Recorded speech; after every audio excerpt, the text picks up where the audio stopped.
may Allah be pleased with him, he narrated this hadith. He stated, Hazrat Ibn Abbas radiyallahu anhu, he narrates this hadith. He said that Nabi al-Kareem, the merciful Prophet sallallahu alayhi wasallam, stated that, curse be on such men. Listen to the words. The punishment is being told first. What? The lana. Yeah, curse. Who is saying this? Allah's Habib, beloved, the Prophet Muhammad sallallahu alaihi wasallam. And if the words have come out of his blessed mouth, then tell me what will be the effect. They'll be accepted one day. Will this occur or not? Yeah, the sin that Nabi sallallahu alaihi wasallam is defining. If he is saying, curse be on such men, so now it's been told that whichever man commits this sin, then the curse will be on that person. And adhab, punishment of Allah, is la'na, curse, wretchedness. What does it mean? That then that person, his sin affects him in every way. Allah's mercy is not with him, the blessings of Allah are not with him, Allah's karam is not with that person, the grace of Allah is not with that person, the blessings of Allah are not with that. That's the meaning of la'nat, curse. That every facet of life, Allah Ta'ala is away from that person, unhappy with that person. He's got nothing. There's no rahmah of Allah on that person, no mercy. Who's saying this? Imam ul Anbiya, the head of the Prophet sallallahu alaihi wasallam, rahmatul lil. So the first point is here, now we need to understand and learn, is that the words that have emanated from the blessed mouth of the Prophet sallallahu alaihi wasallam, and he's saying that this is a sin, then it would be a big sin. And imagine how unhappy that Allah and His Rasul sallallahu alaihi wasallam will be when an individual then goes further and commits a sin. And how common is it? We can imagine, we can see. So these are our circumstances nowadays. This is the life that we're wrapped up in. Our lives are upside down. Our homes, family homes, household person prays salah, he does X, Y, Z, sins as well. Sin is what we need to focus on. Which sins am I committing in life? This is really what we need to work hard on. Because sins make Allah unhappy, displease Allah. So how can I please Allah if I am disobeying Him in parallel during my life? So Allah's Nabi Sallallahu Alaihi Wasallam said that everyone's included in this. Direct guidance. La'ana, curse be on such men. Curse be on such men. And which men? Which people?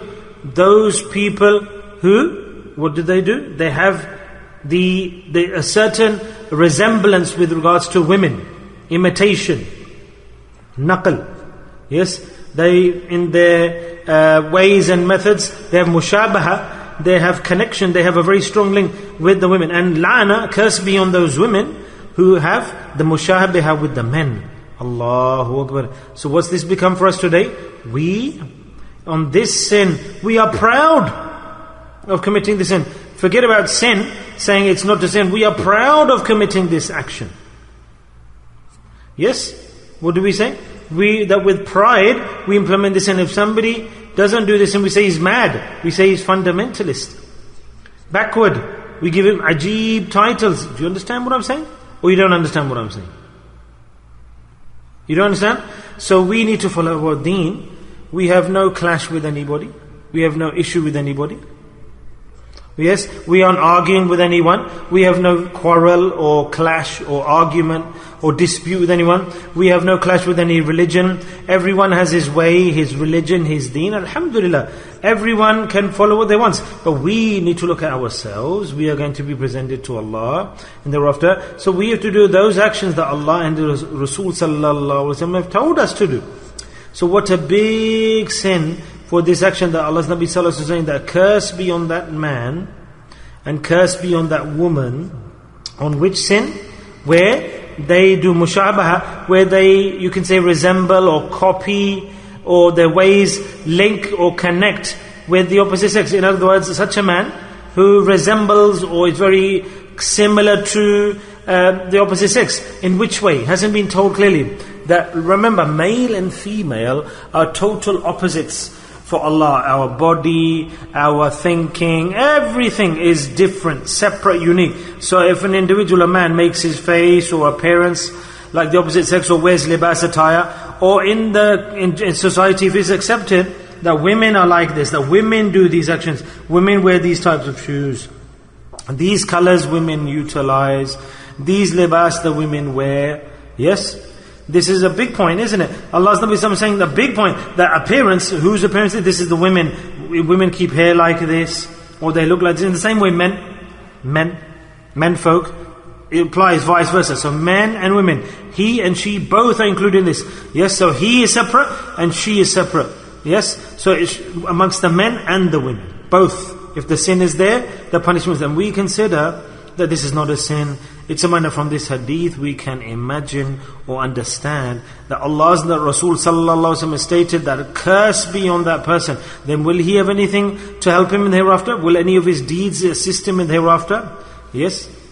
If we see the eyes, that we see with our own eyes, our sons and daughters are doing these actions, and we see at home which wazifa or recitation will help, which taweez, which worship will help. That if Allah's Nabi sallallahu alaihi wasallam is upset and happy, then we have to be very careful and cautious. The first and foremost, our attire, appearance, and our looks, in our making ourselves up in our beauty that we go after and looking handsome. That even, for example, a man, he nowadays applies foundation cream to his face. We can't sometimes see the difference between the male and the female, and we're proud of these things, these actions. We're proud. We call ourselves modern. Imagine. So look how important it is now for us to be cautious. So in the same way we should apply to the whole life, that is this halal for us or haram? Lawful or unlawful? If I use this in this way, then I'll be safe from the sin. And if I don't utilize it the right way, then I won't be safe from the sin. So we have to have our mindset programmed like that. So if a woman, for example, commonly uses a certain color or an appearance or a style, just like for men folk, there are different styles that their hair is like this, or on their faces there are beards. Now those people who shave or cut their beards, who are they? Who do their faces match with? Tell me yourself. Who do their faces match with? Yeah? So we know, isn't it? So Allah's Nabi sallallahu alaihi wasallam has told us that the person who imitates the opposite sex, the women, then la'na on that person, curse on that person. So what's left after that? Yes? So that's why this hadith is very clear. There's so many sins. Allah's Nabi sallallahu alaihi wasallam's blessed statement, a great achievement, that subhanallah, he'd give like as a seal the learning to all of the Sahaba. So the whole culture has been presented, a way of life has been presented, a style has been told us that you need to live like this and you need to live like this. Subhanallah. Yes? So it doesn't make any difference. Live wherever you want. That if we accept the words of the Prophet ﷺ, that's the greatest achievement. End of story. Yes? All ibadat, sitting in night, worship. But you can ask yourself after what's my greatest, most valuable ibadat? Tahajjud, Quran, Tilawah. Put everything to one side, and on the other side, on the other scales, put what? The eye listen to these words of the Holy Prophet ﷺ. So what thing will be more weightier, loftier? That put everything into the drawer, closet, and the desk, for example. I didn't